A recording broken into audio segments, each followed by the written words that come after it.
Hey, everybody, and welcome to another edition of About the Journey interviews. Today, we are on BLM lands just outside of Canyonlands National Park, and joining us is Cameron Sabin. Cameron is an outdoor enthusiast, filmmaker, and YouTuber. His videos can be found on his YouTube channel, National Park Diaries, where he tells stories about protected places around the world. He traveled from his home in South Carolina to join us for this interview. Thanks for joining us, Cameron. Yeah, absolutely. Thanks for having me. I'm happy to be here. So I've been watching your videos for the last year, 18 months, and I find them to be very informative. You go into a lot of issues that people may not necessarily know about their national parks and about areas that have enjoyed some sort of a protected status over the last several decades. So what are your motivations to starting this channel? Yeah, so it's kind of as you said, like I wanted to kind of take issues that might not necessarily be in the public eye and then bring them to a general audience. So when I was in college, I majored in conservation biology and I knew very quickly when I was doing that I didn't want to go and be like a scientist. Like I didn't want to go and be like a professor and do like research and stuff like that. I was always drawn when I was in college, excuse me, I was always drawn as like my hang on. That's cool. Yeah. I was always drawn to the like public outreach and education part of it, of conservation. And so, that was back, I don't know, 8 years ago at this point, but I've never left that want or need to educate people. So that's always been my philosophy about conservation is getting people out there and educating them about these issues.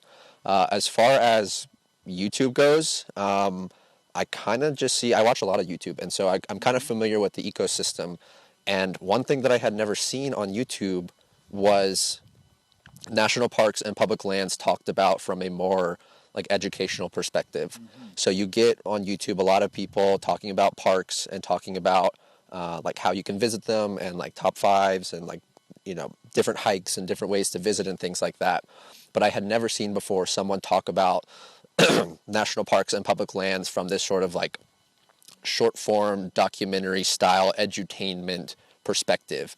And so I really felt I could fill that niche. I feel like I have the conservation background, I have the degree, I have the knowledge, like the technical knowledge of conservation, and then I also have this ability to portray those issues in a way that a lot of people can understand. And so that was sort of like the intersection that I wanted to hit and try and just again educate people about national parks, public lands, protected spaces from around the world, and just make those issues as accessible as possible so that at some point maybe that person goes on to have a career in conservation or they teach their kids about conservation, and then you just get this trickle down effect of people caring about parks and public lands and wanting to protect them into the future. So that was really my main motivation.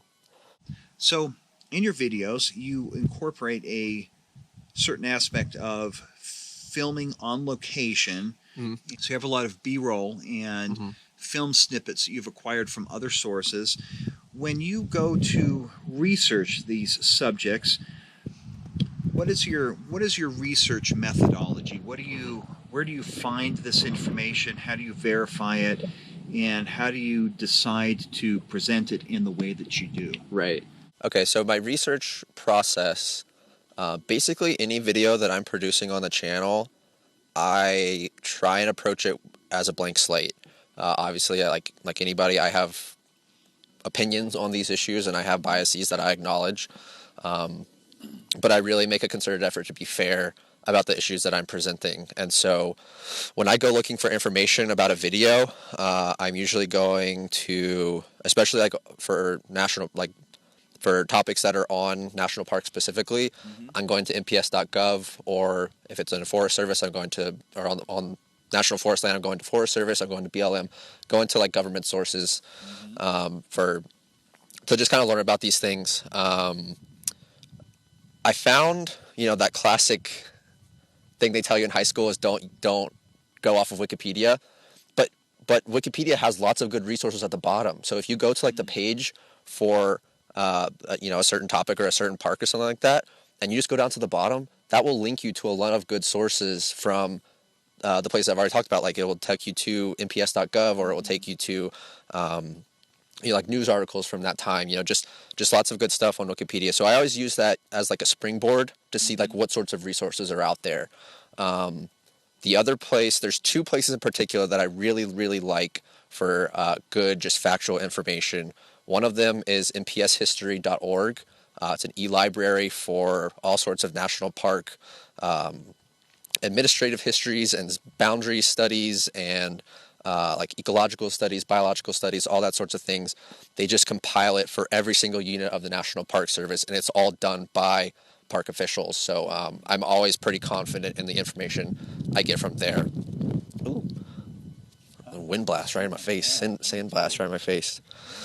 The other one I like to go to, especially if I'm doing like a general public lands explainer, is everycrsreport.com, which is a compilation of Congressional Research Service reports. And I like them as well because those reports are actually written for Congress people. So they have these staffers, these researchers who will go in and they'll basically compile all the information they can about a certain piece of legislation or a certain issue or whatever it is, and they'll just put it in a nice, easily digestible, very accessible form for basically like a congressman or a legislator who might not necessarily know the ins and outs of those pieces of legislation or the nuances of the legislation. And I find, as someone trying to convey information in that way as well, that those sorts of CRS reports are very helpful also. And then, when I'm compiling the research, basically, again, I'm looking for those sources that I can trust. I don't use a lot of news articles. Occasionally I'll find those for context to see kind of like what was in the zeitgeist at that time. But I'm not really using them as like my places for hard information. I'm really looking for government sources, scientific surveys, scientific research papers, things like that. Everything they tell you about when you like go to college, and like make sure you use official sources and good stuff. That's what I'm really looking for when it comes to information. As far as compiling it goes, and my process for putting that into like video production is, because I go into each story without any sort of preconceived way of where I want it to take me, I basically just have to read a whole lot of stuff to figure out what is the story here, because I don't always know it when I'm going in, and I would prefer not to know it when I'm going in. So I just have to read a whole bunch of stuff, and then as I start to read more, the narrative sort of comes out on its own. So you sort of just kind of pick up on that as you figure out these issues, because a lot of the sources will intersect on certain like topics and certain themes and stuff like that. And so the story just kind of evolves, sort of comes out by itself. And then at that point, that's when I start putting an outline together in my scripting software that I use.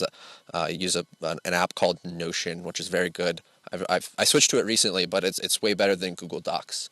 And so I'll just put that into an outline, and I organize it, kind of like broad general topics that I want to talk about. And then, I'll pull quotes from the documents that I'm talking about or that I'm reading, pull quotes in from there that I try and incorporate into the videos, ones that I think really get to the point and that are very illustrative of what I'm talking about, just because I think that reinforces the story I'm trying to tell. And then after I have the outline, that's when I'll start to script it. And basically, I write the outline in the same order I'm going to approach the script. So, from there, the scripting is probably one of the easier parts of it. I think I consider myself just a natural writer. So as long as I have the angle, as long as I know where I want that story to go, writing comes very naturally to me. It just kind of flows out of me, and I can write a script in just a few hours after I have all of my information compiled. And I'm very conscious of writing a script, writing my videos to be as accessible as possible. Mm-hmm. So I don't want people to feel like I'm talking down to them. I don't want to use language that's, emotionally charged or that's inaccessible, like scientific terminology. That's okay in some instances, but I'm not writing a research paper here. I want these issues to be as accessible as possible. So I write my scripts to be like that on purpose. I want them to be available to a layperson. I want them to be available to people who might not even have ever been to a national park or on public lands, because I want to encourage people to visit and to learn about them and understand them. So again, it's just about taking all of that information, all of the sources that I've got, compiling it down into a story that I think is digestible and worth telling, and then presenting it in a way that is as accessible as possible to as large of an audience as I can. So I will be placing links below this video in the description section that will link to, what was it, npshistory.org and everycrsreport.com, or .org maybe. I will put these in the bottom, so feel free to go and check out those links and look at this information. It's a very informative source. So when you're putting these videos together, how long does it typically take? When you're compiling this information, researching these issues, how long do you usually spend on each video? And what is your time frame that you present these at? Do you have a fixed time frame, like every once a week, every 2 weeks? How does all of that work for you? Yeah, so I like to be on a bi-weekly production. I like to be on a bi-weekly production schedule. I think I found it. So I like to be on a bi-weekly production schedule. I found that doing a research and a script in 1 week, and then doing recording and editing and post-production in a week is a good time frame for me, because the one thing I never want to do is compromise on my research and my writing, because that's ultimately the story. Mm-hmm. So I want to make sure I take as much time as possible. And even if I feel like I have the story, maybe like if I'm doing my research and maybe in just 2 days or something, I feel like I have a good story, I want to maybe take a little bit more time just to make sure I get the nuances right, and just take that full week for research and writing. And then I'll typically record the beginning of the next week, and then after everything's recording, I'll throw it into my editing software, and then edit it down. And going onto YouTube, there's a lot of other factors that go into that. So, you have to look at your titles and your thumbnails and your tags and your description, and you try and get those keywords in there. And you got to put in my case, you have to put on like the monetization settings, and, make sure it's fit for advertisers and all that stuff. So that's kind of like hidden time that a lot of people might not necessarily know or think about for YouTube videos. Is there's a lot of stuff in the uploading process that you have to go through that will add more time into your final overall like production time. So some of the subjects that you have covered and the videos you have done videos on the Land and Water Conservation Fund, mm-hmm. on the land management agencies. You have done a very good video on the United States Forest Service road network. Mm. You've done one on the history of fire towers, on dam removal. You've done some more fun ones like on Fat Bear Week, which is something they have going on up in Alaska. You have talked about issues regarding certain endangered species like the living rock cactus. Mm-hmm. Let's start out about your Land and Water Conservation Fund. You did a pretty informative video about it, and why is that something that you feel most people ought to know about? What exactly does it do for public lands? Yeah, so the Land and Water Conservation Fund, this is actually like one of the first 4 videos I ever made, and that was at a time when I was really leaning into like those public lands explainers, because I just wanted to make, again, these public lands issues as accessible as possible. And so the Land and Water Conservation Fund is a really important conservation funding tool for our public lands. It's funded through oil and gas royalties here in the United States, and that money gets reinvested into like conservation on public lands, basically. And I think it's not a very well-known funding source. A lot of people realize that national parks and public lands in general are owned by the federal government. And so they get a certain level of appropriations from the federal government, from Congress, and that's pretty well known. Where I'm still getting cold, but we're just going to work through it. No, we're good. We're good. And so it's pretty well known that like parks and public lands are funded through congressional appropriations, but the Land and Water Conservation Fund is not. It's funded through oil and gas royalties, and so there's not really a level of like taxpayer money coming out of that. And so it's a really important tool for funding our public lands, and it's a steady stream, right? As long as like we're extracting oil and gas from these public lands, we can reinvest the extraction and the use of those resources back into the conservation of those places. And I think that's just a really important kind of lesser known public land funding source and topic and issue that I wanted more people to know about. Now, you did a video on the land management agencies. These would be the Forest Service, BLM, Park Service, and Fish and Wildlife Service. So with these 4 different agencies, what exactly are their roles? Now, I know they have certain overlapping mission statements, but Right. what exactly are their roles? Yeah, so the 4 main land management agencies in the United States are the National Park Service, which manages not just national parks, but they manage all units of the national park system. That includes things like national battlefields, national historic sites, national monuments, things like that.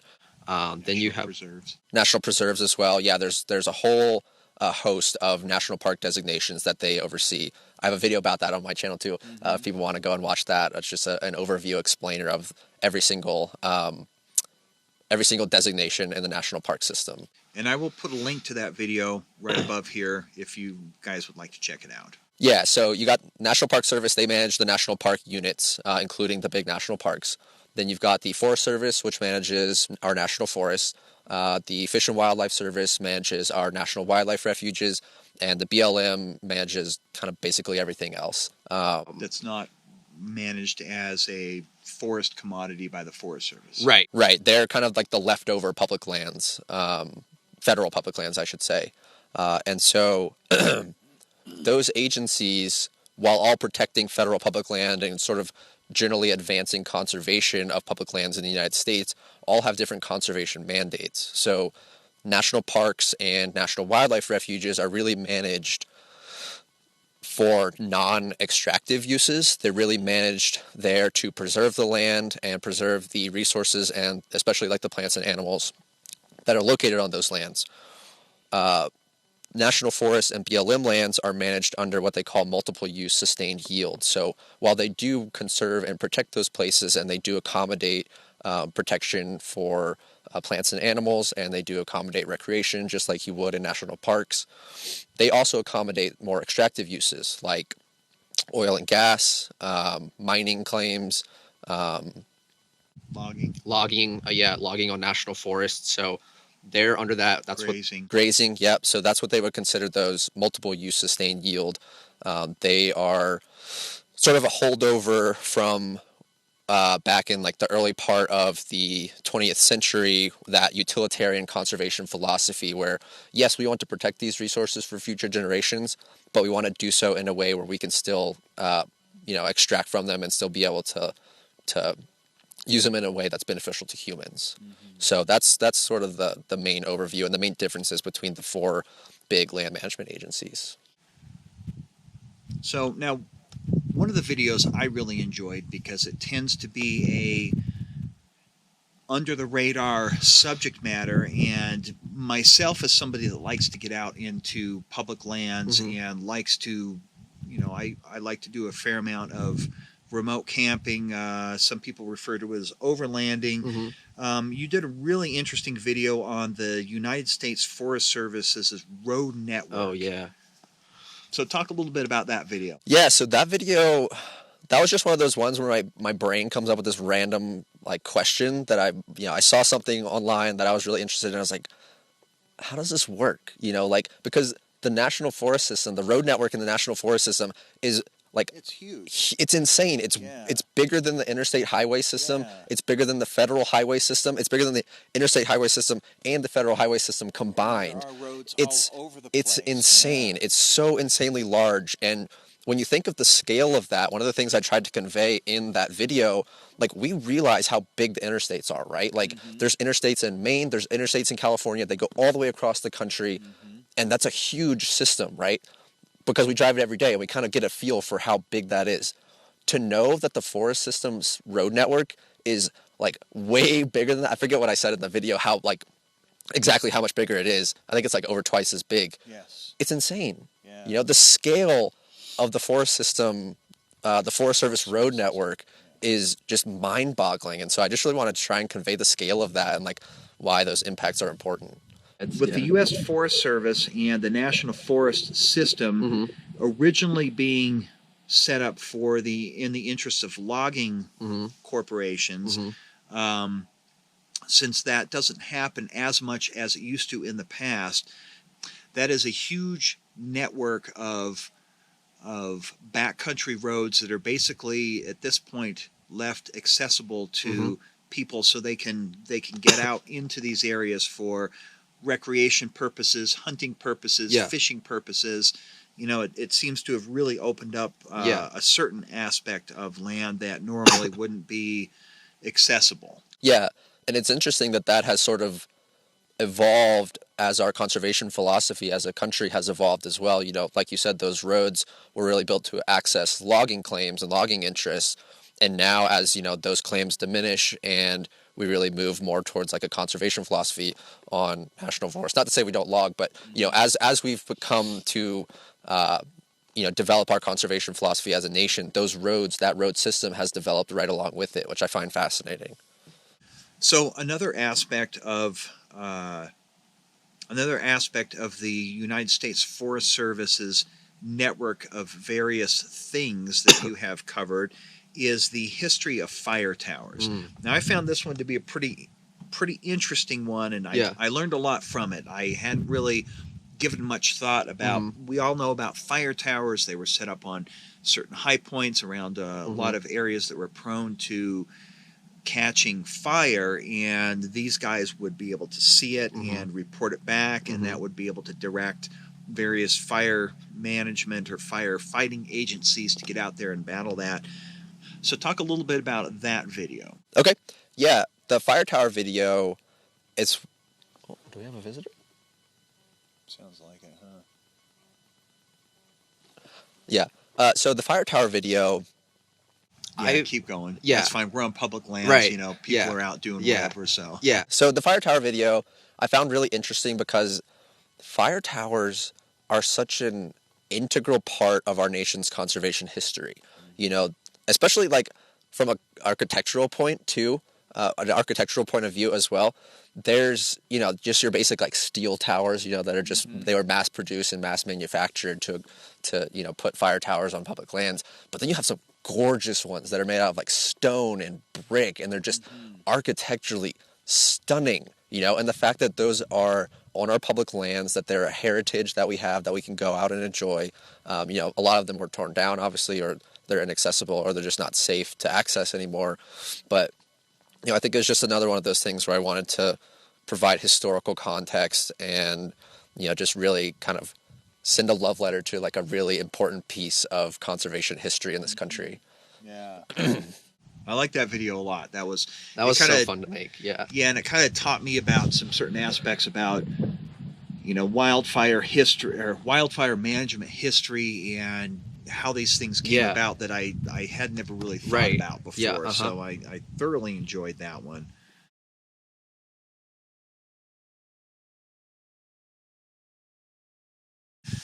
All right. It's all right. I got the hat on and... We got a little cold, so we bundled up. We're a big weenie baby from the south. I'm not used to cold temperatures. Yeah. So this is late October, and the sun's going down. Things get a little cool, so we had to kind of put some warmer clothes on, quilts, that kind of stuff. So your channel, you don't just talk about public land issues. Sometimes you talk about certain specific issues that pertain to certain areas. And one video I watched that I really quite enjoyed was your video about the living rock cactus. Talk about that a little bit. What inspired you? What are some of the issues going on with it? And you know, what is it that made you choose that as a particular subject? Yeah, so I saw an article about that one time. I don't even remember where, but you know, the living rock cactus is this diminutive little cactus. You wouldn't even recognize it as a cactus, really. It looks like it looks like a rock. That's why they call it the living rock. And it just it grows in the Chihuahuan Desert.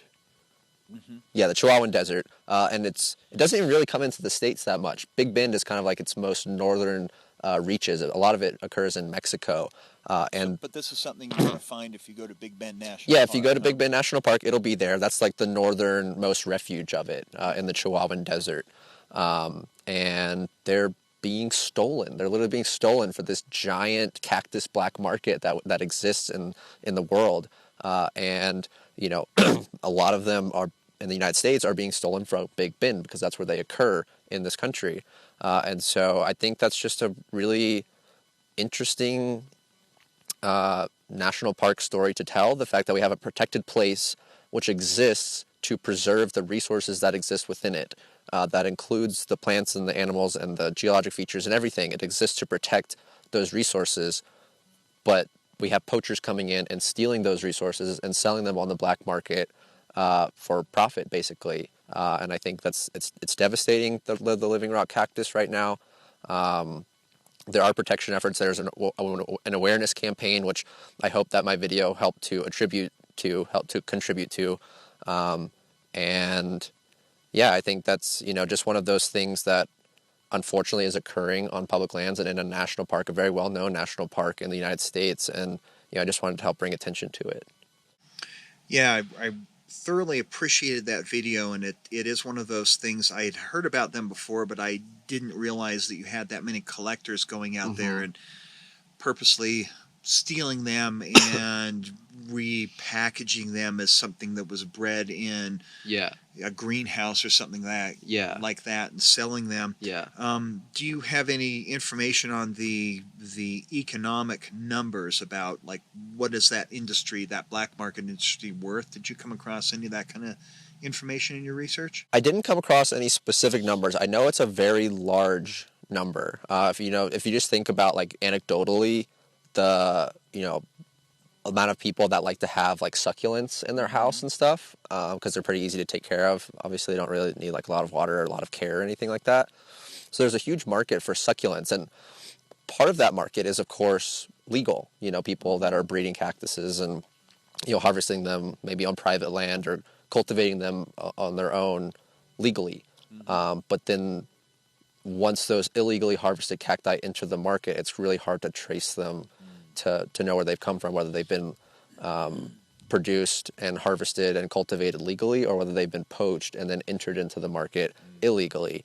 And so it's definitely a big issue. And it wasn't just the living rock cactus. That was kind of the entry into that issue. But even iconic cacti like the saguaros are being poached. So much so that the Park Service and Saguaro National Park and other land management agencies have put microchips in the saguaros. Really? Yes, they put microchips in them to track them because they're under threat of being poached. So they can track them they can track the poachers, basically. That's the extent to which we're talking about with cactus theft and on protected lands. And it was one of those things I just wanted to bring attention to. So we're going to pivot a little bit to Alaska. Now, every year, Alaska, and particularly Katmai National Park, has a thing called Fat Bear Week.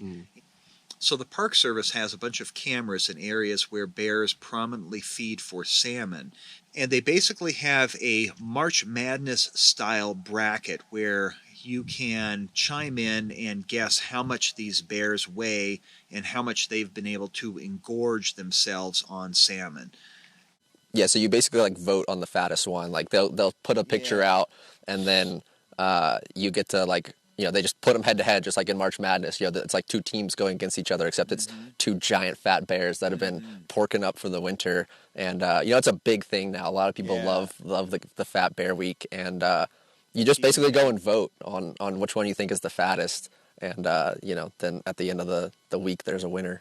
Yeah, that's a pretty interesting thing, because I don't think a lot of people know that there's something like that going on, or that they know that the Park Service actually has cameras in some of these salmon spawning streams where they have a lot of bears in there feeding. It's a really interesting thing for people to check out. I will make sure I put the link in the description below the video and probably up here where my finger is pointing.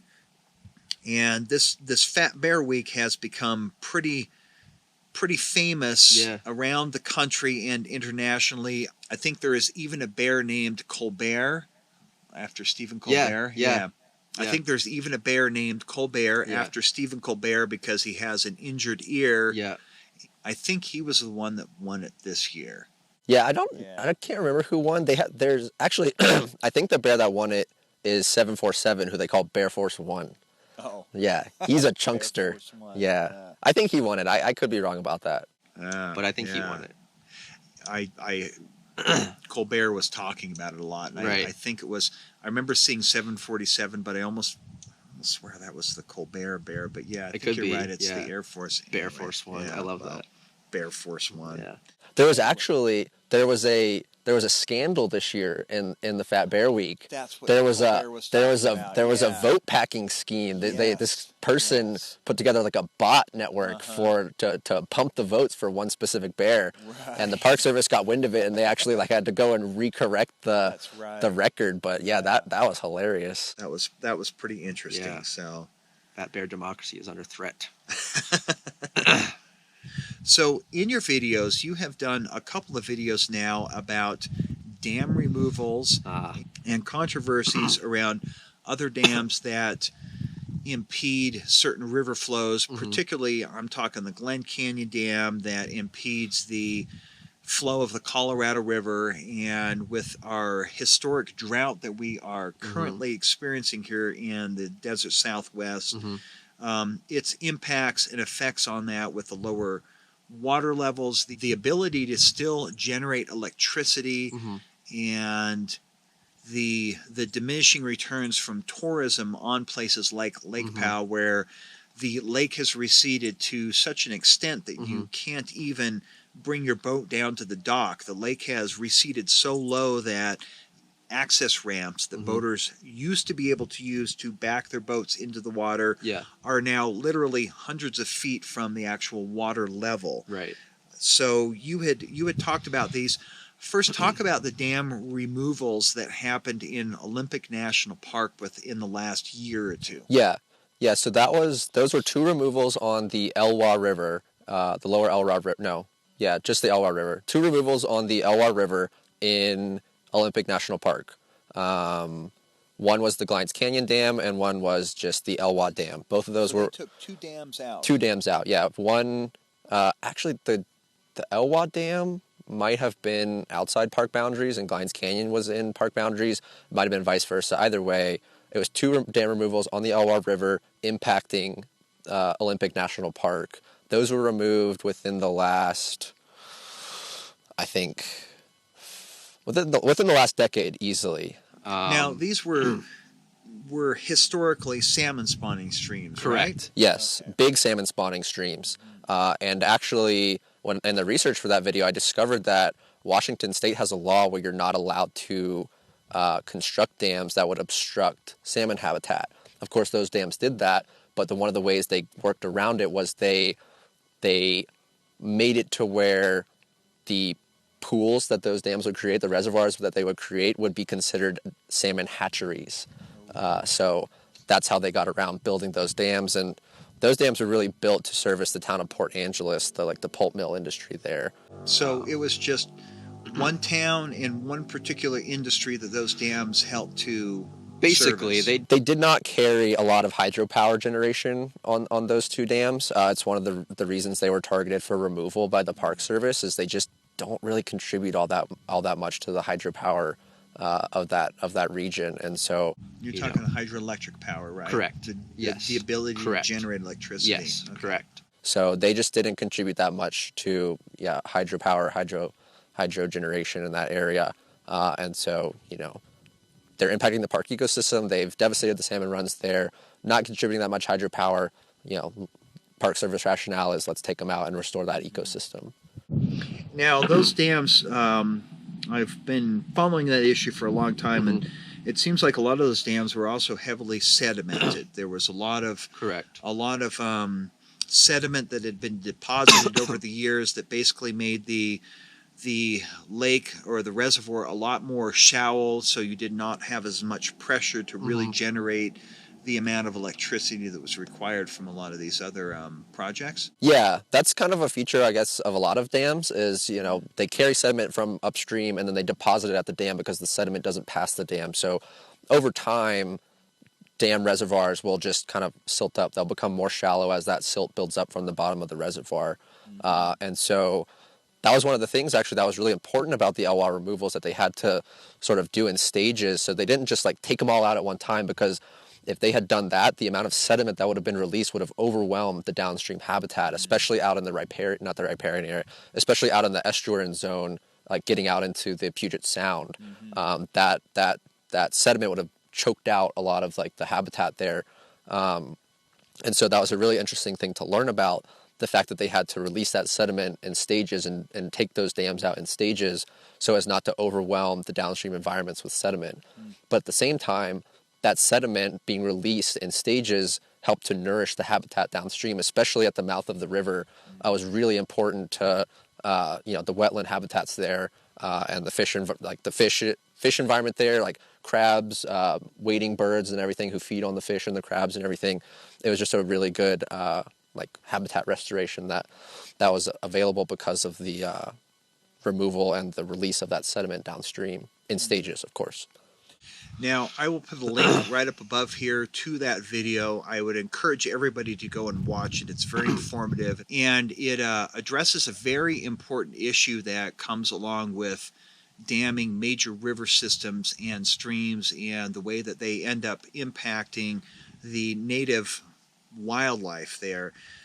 Now, you did another one on Glen Canyon Dam and Lake Powell, and in it you talked a lot about how it is at historic lows right now, and you talked about the value of these things. So the level of Lake Powell can only efficiently generate electricity when there is so much water in there. And the Colorado River system typically drops a lot of sediment into Lake Powell as it flows out of Cataract Canyon. It has been reduced to a certain point to where they are worried that it might not be able to efficiently generate electricity anymore. So you talked about this area, you talked about the way that Lake Powell has reached these historic lows. Talk a little bit about that video. Yeah, so that video was the second in a three-part series, the LWA video being the third, the first being about Hetch Hetchy in Yosemite National Park. And I really conceived of that series as a way to mirror the progression of dams on public lands in the United States. So you start with Hetch Hetchy was basically the first time that we had put a dam in a national park or a protected area like that, completely destroyed the Hetch Hetchy Valley in Yosemite National Park. And that was back in the 20s, so that was very much in that utilitarian conservation mold. By the time you get to Glen Canyon and Lake Powell, you're in the 50s and 60s, and that's the era of big dam building. We're building dams all over the western United States. We're doing water projects all over the country, really just sort of, accommodating development in the western United States via these big giant water projects. And so that's sort of like the height of big dam building on public lands in the United States. The LWA video then was what I saw as like not the final, but the point where we are now, where conservation is much more, people incorporate conservation much more into our perspective on dams. And so with the LWA removal, that was, again, just tracking the historical arc of how we approach dams and conservation on public lands in this country. So that was sort of the backdrop for the Glen Canyon video. And of course, Glen Canyon is a very controversial subject. You have people on both sides of the issue who would either want the video or either want the dam to stay, or those who would like to see it removed. And my motivation with that, again, partly was to trace that historical arc as part of that three-part series that I did on dams, but also to provide a bit of a historical context to the Glen Canyon creation, because in that video I talk about how Glen Canyon was basically a compromise after conservation and environmental groups prevented a dam from being built in the Echo Park area of Dinosaur National Monument, which a lot of people saw as a repeat of Hetch Hetchy. And so when the Bureau of Reclamation lost the battle for dinosaur, they kind of pivoted to Glen Canyon, which was seen as a very good area to put a dam in. And so, I wanted to give that historical context to the creation of Glen Canyon, as far as the battle for dinosaur, and, just kind of, again, frame it in that historical overview of dams on public lands and like how our public opinion has changed on them over time. We're going to pivot to producing videos and the YouTube environment.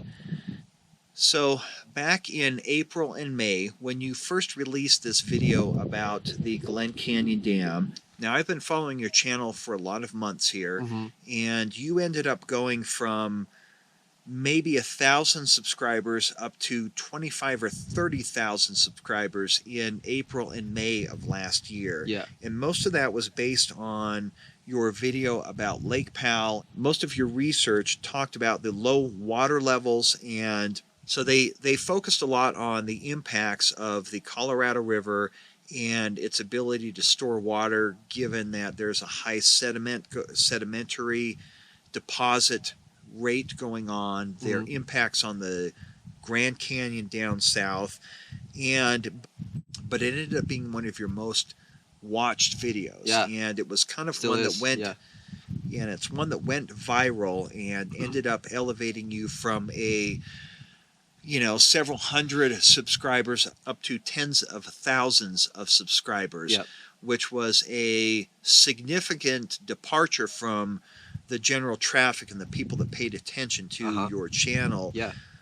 So when that happened, how did that make you feel? How did that impact the changes on with the way you interacted with your audience on YouTube? How did that end up, what are some of the things that ended up coming out of that particular period? Now, this was, what, a 3-week period?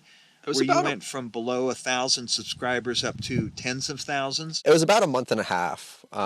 So, yeah, like the beginning of March, I think I started with 600 subscribers. And then by the end of May, I was at like 35,000. So I mean, that is an incredibly huge jump right over it was incredible. It was that video. Yeah, it was that one video. And then, but it wasn't just that one video. So after that video started getting pushed, YouTube started pushing a bunch of other videos as well. So, videos on my channel from, way back before the Glen Canyon video started getting pushed as well. And, those jumped up into the tens of thousands of views, and quite a few jumped up over 100,000 views as well. Wow. So it pushed a lot of traffic to the channel in general.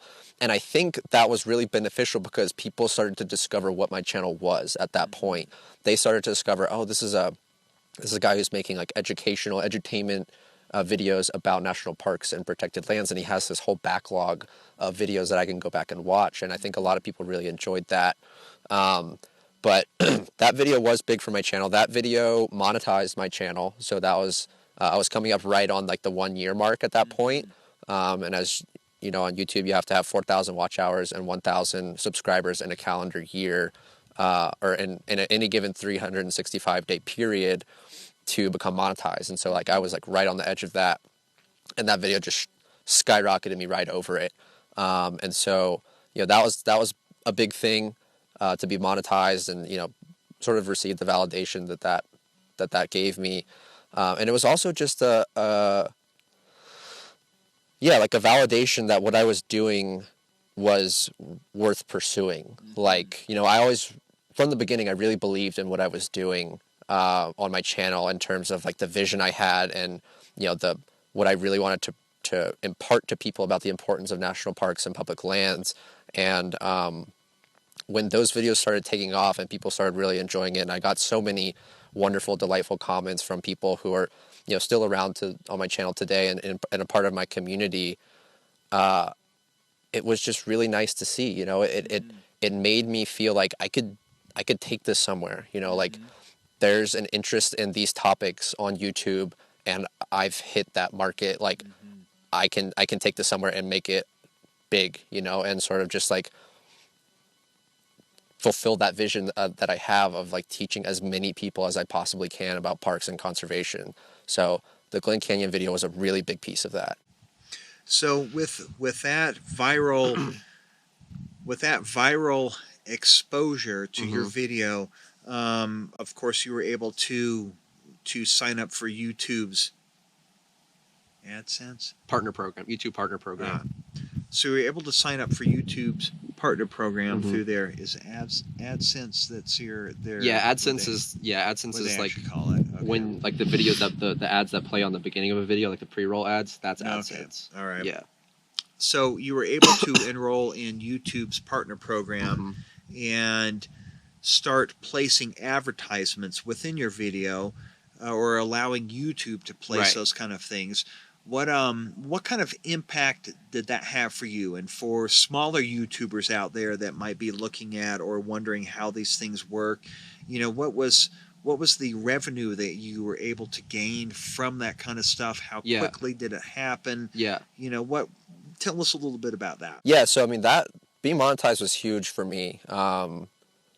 Just the being able to get a little bit of money back from what started off as a passion project was really big. And when things started exploding, like going viral, and I mean, I was getting 100,000 views a day at the height of that virality. And that was huge in terms of AdSense. Like April, I think I made over $5,000, and in May I made over $10,000 on AdSense. That's since dropped because the channel's not doing the numbers that it was at that time. But for YouTubers out there who put you on the map, right? Yeah. So for people out there who are not monetized yet and maybe are trying to see what you can expect, those are the sorts of numbers I was dealing with. Now, YouTube, not all YouTube ads are equal, right? Like certain audiences pay more.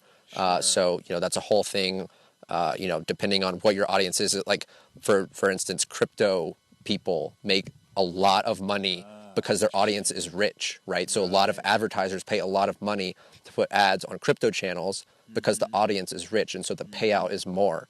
And so it will vary, quite a lot with that. Gaming is another one that has a low revenue because there's so much oversaturation in gaming. Yes. There's not a lot of money to go around, right? So there's not all monetization is equal on YouTube, and I think that's important to keep in mind. But those numbers are, what I was doing at the height again of like 100,000 views a day of that viral period on my channel. So yeah.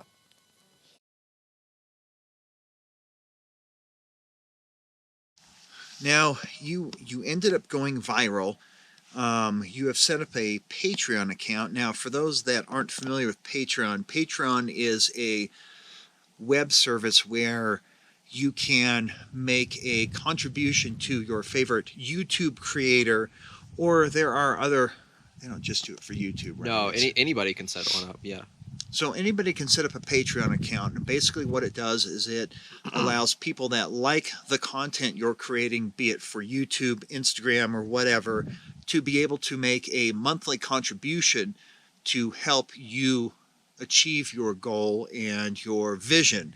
So you have one of those. How did that go for you? How has that been going for you? Yeah. What have been the revenues that come out of that? How's that worked out? Yeah, so the Patreon was a way for me to try and develop a more consistent stream of income from YouTube, or from the content I was producing on YouTube, because as I've said, as I mentioned,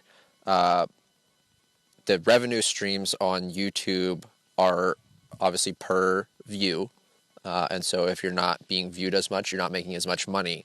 And so when I'm trying to sustain this project and really take this vision of mine to the next level, I wanted something that was a little bit more consistent in terms of funding, and Patreon allows that because it's a monthly subscription, basically. But I was very conscious of that, and I wanted to provide a Patreon that provided value to people. So I didn't want it to be a thing where people would just, I wanted them to come because they supported what I was doing, but I wanted to give them something in return as well. I'm not just going to take people's money for nothing, right? Like, I set up my tiers to be intentionally pretty low and accessible. So I have a $2, $4, $6, and $10 tier. And I wanted to make sure that I provided value to people. So at $2 on my Patreon, you get access to my Discord, you get all of my videos ad-free and early, and you will also get my trip reports. So I'll produce a trip report for this trip, and I'll put it up there, just like what I did and some advice on how to visit. And you can get all that for like $2 a month on my Patreon. So, I just wanted to make sure I was providing value to people, and to, thank them for their support. And then again, just develop that more consistent income stream. And, this is what I'm hoping to really build my platform off of, is Patreon, this vision, and build it out with my community, like the people who are really want to help me, and who are really supportive of my content. I want to reward them, and I want to try and build National Park Diaries like off of Patreon, and just, again, try and continue to build this vision of mine, to continue to educate people about parks and public lands. And I can do that off of YouTube AdSense, and I've dabbled in a couple of sponsored segments on my channel as well. And Patreon is another revenue option for me to again just try and take this thing to the next level.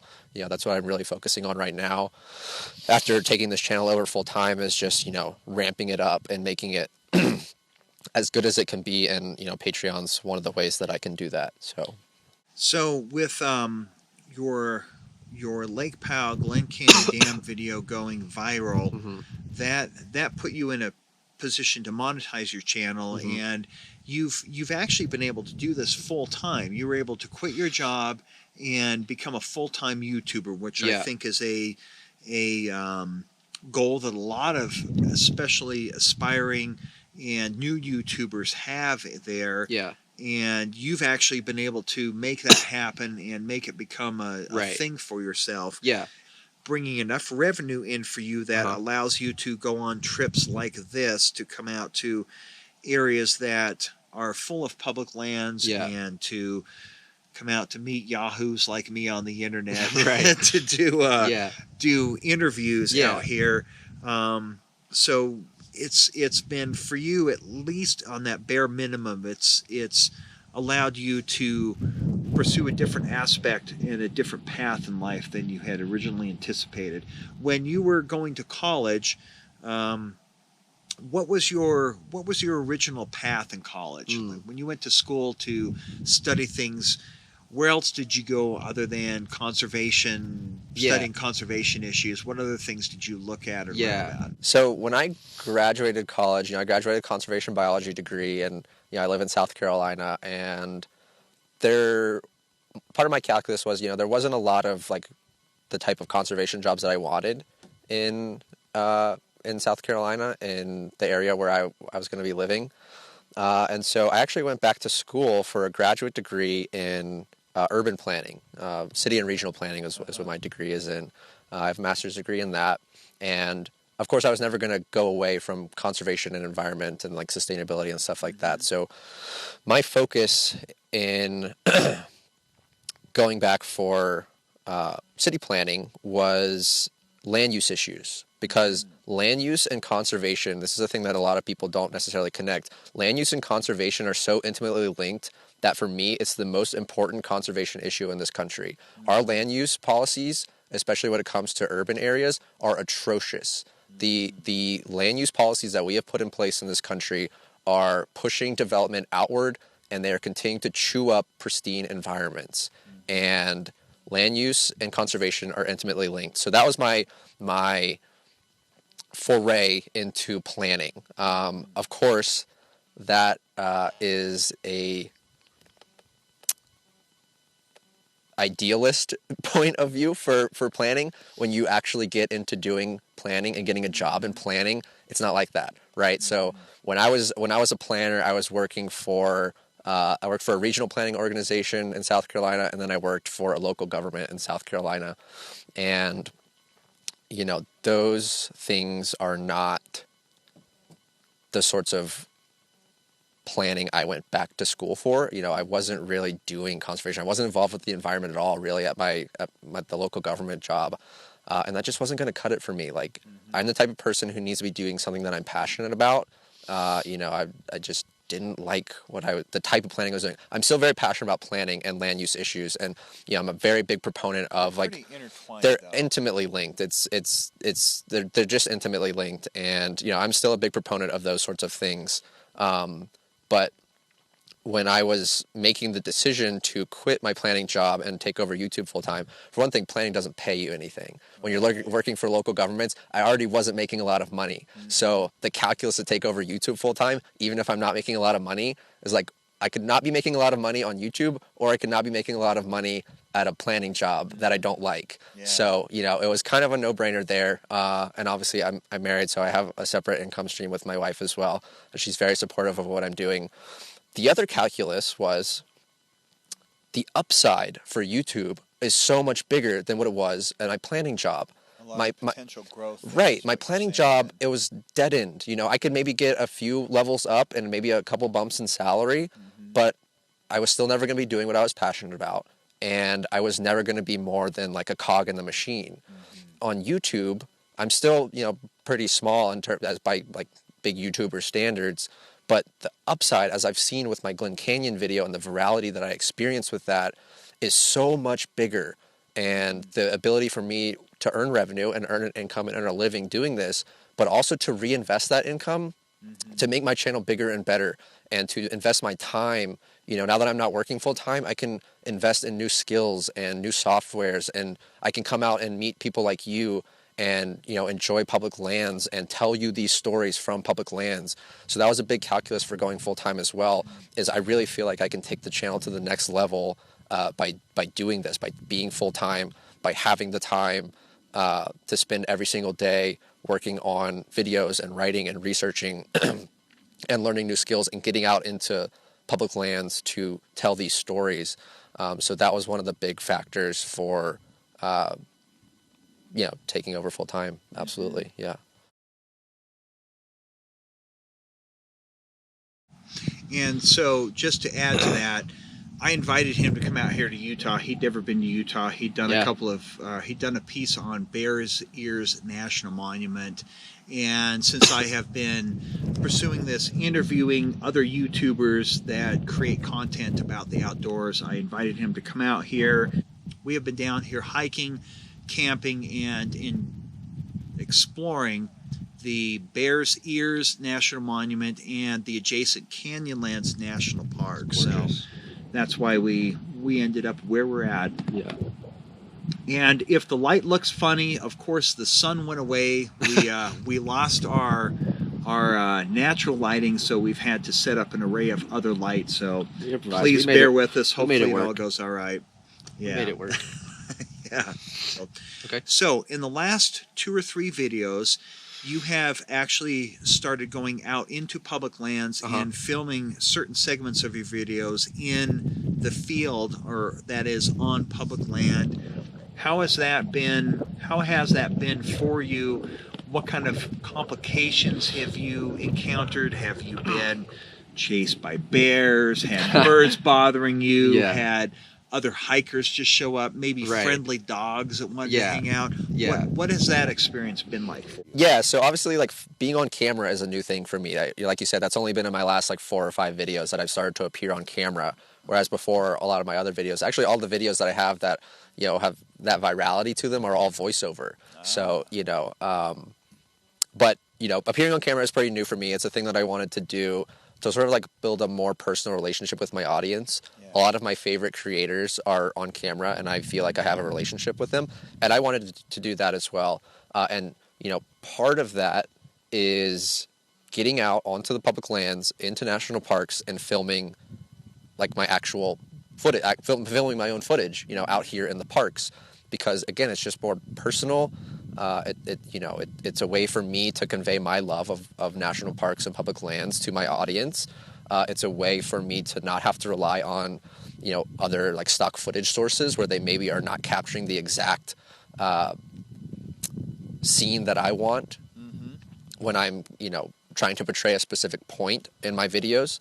And so, being able to get out there and, have a script written and know exactly what shots I want to get is part of the calculus of like getting out into the world, getting out into the parks and public lands. And, I eventually want to get to the point.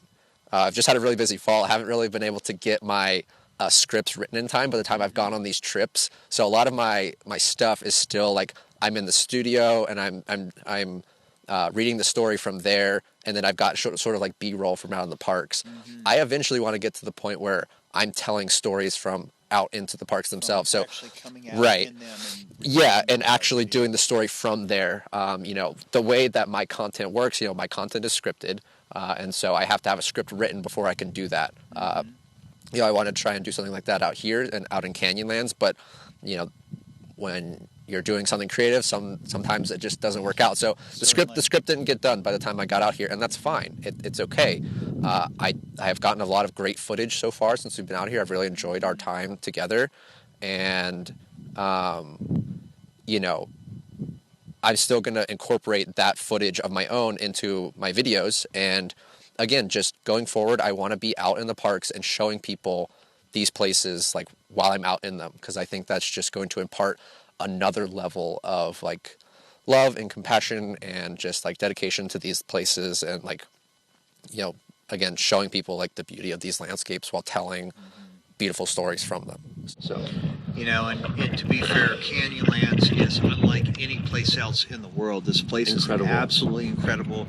We have spent the last several days in the Needles district, right along the borders between Bears Ears National Monument and the Needles, within the southeastern district of Canyonlands National Park. And if any of you are not familiar with it and you've never been here, I would highly recommend to come and check these areas out. Absolutely. They are absolutely incredible, and you will not be disappointed, guaranteed. Yeah. Needles Overlook. Overlook was stunning. Yeah, so the Needles Overlook, we went out there this afternoon, and we're actually camped kind of by that. It's BLM land just outside of Canyonlands National Park, but it is an absolutely stunning area with just some incredible views. So I can't recommend it enough. Absolutely. All right, so we're going to make some pivots here. Okay. I'm going to take a quick peek at how the light levels look on this, because it has all of a sudden gotten dark. Very dark now, yeah. Well, looks like we're telling ghost tales Yeah. out here in the woods. So. I think it'll be neat, like the progression yeah. of the light and everything like Yeah. that, and like our different, got the Yeah. quilts and stuff like that. Yeah, I think it'll add. I think it'll add a little bit. I mean, that's kind of one of the things I want to convey with the videos I'm doing is, we're out here in the field and, shit happens. Sometimes the sun goes down, sometimes the wind blows around. Yeah, like filming in a studio is a very controlled environment. Like you have the lighting that you want, and you have like the backdrop that you want, and the audio environment is much more controlled. And so when you're in a studio, like I do most of my recording, it's very easy to kind of control the environment you're in. But when you're out into the world, into these wild places, nature doesn't always cooperate with you, and visitors don't always cooperate with you. So when I was filming the wilderness video that I did a few weeks ago, that was in a part of Congaree National Park that was pretty popular. And so I had quite a few people like walk across the trail right there at the wilderness boundary while I was filming. I'll that's put just a link to that video up above here where my finger's pointing. And so that's just another, factor that you have to consider when you're out filming in the world is just, it's not this controlled environment. And, especially I'm still pretty new to the whole filmmaking process. And so, learning that for the first time, being able to go out for the first time into the world and record out there with the lighting, with the audio environment that was different, with the people that are out there, it's just very different. And we're finding that out right now, like we got out to our campsite we still had some light. It got dark on us. It got dark on us, look at this, but this is filming out in the wild. It doesn't always go according to plan. It's pretty windy out here. They might have some storms rolling into here to Utah soon, so the wind's kind of picking up. We obviously lost the light, but this is what it's like to get out into the world and film, in a natural environment on public lands and stuff. This is the sort of thing you do to like bring these stories to people. So it's awesome. Definitely worth it. Yeah. What kind of camera gear do you use to film your videos while you're in the studio and in the field? Right. So in the studio, when I'm appearing on camera, like reading the script, I'm using a Sony A6100. I believe it has a 16 to 35 millimeter lens, 16 to 50 maybe. I don't remember. But that's what I'm using for in studio filming. I like that I can film like in 4K in that, and I like the external audio is the biggest thing with that. Just being able to be compatible with an external mic like I have on right now. So that's what I'm using when I'm in the field or when I'm in the studio. And actually, if I have a script written and I'm going to go film in the field, I'll still film that on the Sony A6100 just again for that external audio capability and just sort of like the sharpness of the picture and everything like that. If I'm just shooting B-roll, like if I'm hiking around in the parks like we've been doing, honestly, I use my phone. I have found that I have a Google Pixel 4, which is a few years old at this point, but it shoots great video and it shoots great pictures, and I've incorporated that into a lot of my latest videos from when I've been visiting parks and shooting B-roll and stuff. It does a perfectly fine job, and I don't have to lug a giant camera and a tripod out with me out into the parks, and that can help my experience as well. If I'm not having to focus on like setting up a camera and doing all this stuff, I can get a lot more out of my park experience and then convey that experience to my audience. So just using my phone to capture B-roll is pretty good. That may change in the future, I don't know, but for right now, I'm pretty happy with the setup of on camera filming either in the studio or in the field with the good big camera. Hope to upgrade that at some point in the future as well. That was just an entry level camera, and then using the phone for B-roll. I have a drone as well. I haven't incorporated any of my own drone footage into videos. For one thing, drones are illegal in national parks, so. And they're also illegal in monuments Right, and yeah. wilderness. Yeah, they're illegal in a lot of places. Yeah, so it's hard to Yeah. incorporate drone footage, even though I really like the perspective that you get with drone footage. So that'll be a thing that comes in piecemeal wherever it's allowed, if the place I'm talking about is capable of it. So no flying drones in wilderness areas or national monuments or national parks. Right, correct. Any of the unincorporated areas like national forest land to BLM land, yeah, it's fair game. Yeah. So when you're putting together these kind of videos, what is your software of choice, and why do you like it? So I use two main. Say into my eyes. Yeah. I'm using two main editing softwares right now. For my audio, I use Adobe Audition, and for my video editing, I use Adobe Premiere Pro. I get both of those through my Creative Cloud subscription, which is very, very much worth it. If you ask me, the amount of apps that you can get for the price that they charge you is pretty good value.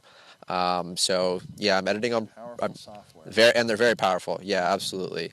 I'm hoping to also incorporate more After Effects into my videos as time goes on. That's one skill, especially like on the animation front, that I want to start to incorporate, because I do edutainment videos. I need infographics and mapping and stuff like that, and After Effects can be a really powerful software for that. So that's a skill I want to pick up here in the next few months and over the years. But for right now, my big programs are Premiere Pro and Adobe Audition.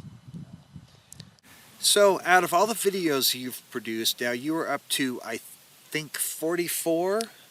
Wow, yeah, Maybe I haven't even done 50 yet. Yeah, I think you're at 44, and you've covered a variety of topics. Mm-hmm.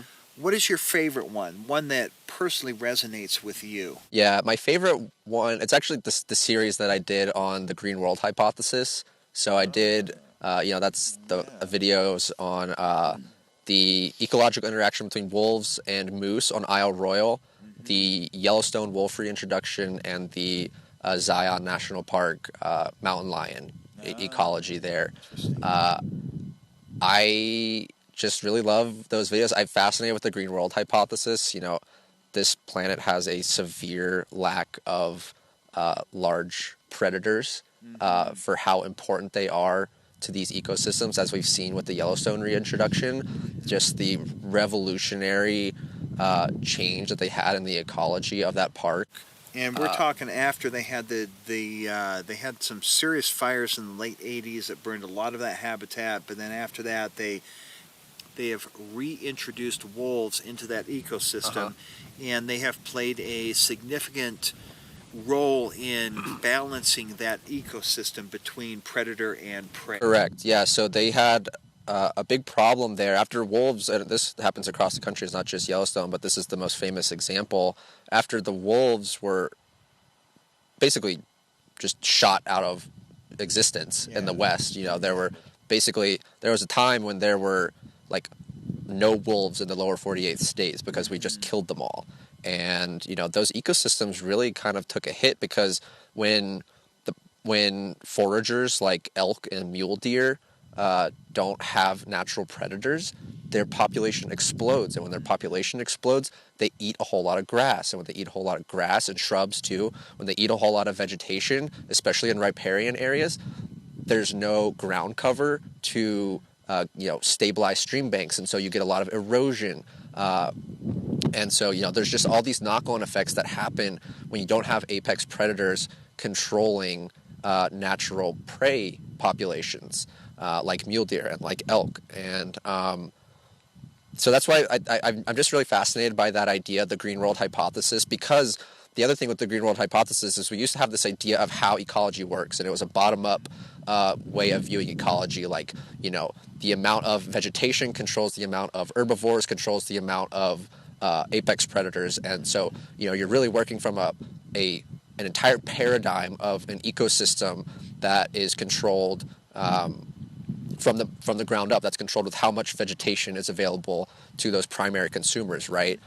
The green world hypothesis flips that entire ecological principle on its head, and it says, our ecosystems are actually controlled from the top down by those predators controlling the number of herbivores in the ecosystem, and then that in turn controls the amount of vegetation that is present in that ecosystem. So it's a complete paradigm shift, the green world hypothesis is, and I just find that fascinating as someone who loves ecology. And I had a real good time producing those videos, especially the one on Zion, because that was not a topic that I've seen covered a lot. So the ecology of moose and wolves on Isle Royale is like the longest studying predator-prey relationship in the world.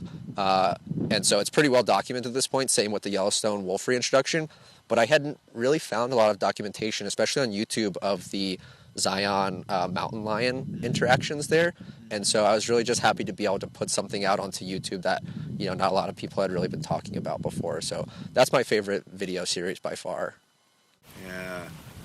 So what are your upcoming episode plans? What do you have in the immediate future for yourself? Yeah, so I'm not sure how this video will relate to my content calendar, but by the time we're having this interview, I've got to produce a video on Teapot Dome. That's actually a Patreon voted topic, so each month my patrons get to vote on a topic I make on the channel, and so they're having me make a video about Teapot Dome, which is a very famous American political scandal concerning the Harding administration. But what a lot of people might not realize is it is a public land scandal. It's maybe the most famous, well, the second most famous, Watergate being the most famous political scandal in American history, but Teapot Dome is right up there with, like, it was like the OG political scandal, and it all involves public lands and oil companies. So I'm going to be producing a video on that here by the end of October. It is October, right? Yes. Yeah, by the end of October. Yes. Gosh. Okay. I'm doing that. I'm obviously going to be doing a video on Canyonlands since we've been out here. That's going to be on, like, the controversial creation of Canyonlands. I'm kind of building that as a prequel to my Bears Ears video because a lot of the same issues that are talked about when it comes to Bears Ears are talked about originally when it came to Canyonlands and the creation of Canyonlands. The difference just being that ultimately became a national park, whereas Bears Ears is now a national monument.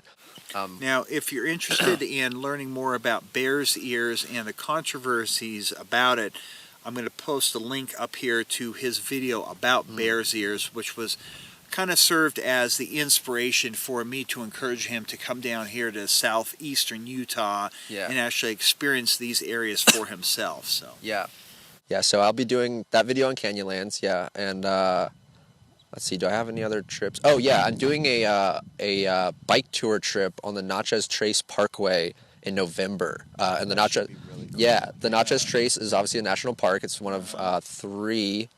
Let me think. Hold on, 1, 2, 4. I don't remember. It's one of it's one of the national parkways as part of the national park system. And it's in what state? It runs from Natchez, Mississippi to Nashville, Tennessee. It cuts through Mississippi, Alabama, a little corner of Alabama, and then up into Tennessee. So I'm doing a bike trip with a couple of buddies of mine. We do this every year.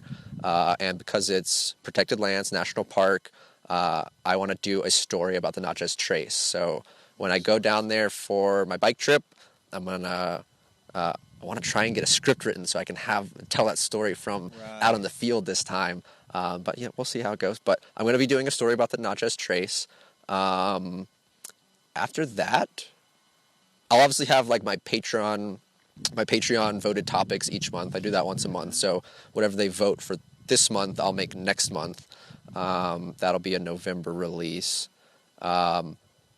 I'm not sure if I'll get around to it. I went to the Abraham Lincoln Parks back in June. I went to Abraham Lincoln Birthplace National Monument and Lincoln Boyhood National Memorial. And I'm fascinated with that area of the country in terms of its impact on Lincoln's life. Like, he's maybe the most influential president we've ever had. And he grew up in rural Kentucky and rural Indiana. And so, I'm a big believer in the power of place, the power of a place to impact someone's life way down the road, like where they grew up, how that determines, like the type of person they became. And I visited, like I said, I visited that way back in June. I haven't made that video yet. So maybe the time will be right before the end of the year. I'm not entirely sure. But that's kind of the only things I have in the hopper. I'm going to take some time in December to kind of get my content calendar for next year. What trips can I get in there? What stories do I want to tell? That sort of a thing. So we'll see from there. So where do you see things headed in your future as far as like creating videos, hopefully getting them out there? Maybe some of them will become viral again. Yeah. Where do you see yourself heading in the future here? Yeah, so I'm really just focused on taking this channel to the next level. I really believe in what I'm doing and my vision for this. I don't think with the content that I'm making, I think that I can really reach a big audience, even beyond people who are hardcore, like national park and public lands nerds like you and me. Like, I think I can reach like a bigger general audience, people who are, maybe just like general edutainment, people who are just maybe interested about parks, people who are just kind of interested in learning how the world works. And so I think there's a lot of potential to attract a lot of people to this channel. And that's what I'm focused on, is just making this bigger and better, because I want to teach as many people as I possibly can about the power of protected places around the world. And so for me, that's just, continuing to invest in myself, continuing to invest in this channel, learning new skills. I really, like we've talked about, want to get out into the parks now that I'm doing this full time, take these trips and start telling these stories from the parks. And I, of course, want to continue to improve on my technical aspect of filmmaking. I'm not a trained filmmaker. I've only been making videos and only been doing filmmaking for like a year and a half since I started my channel. I didn't know how to edit anything before this. I didn't know anything about audio production or anything like that. So everything that I know how to do on my channel, I'm self-taught.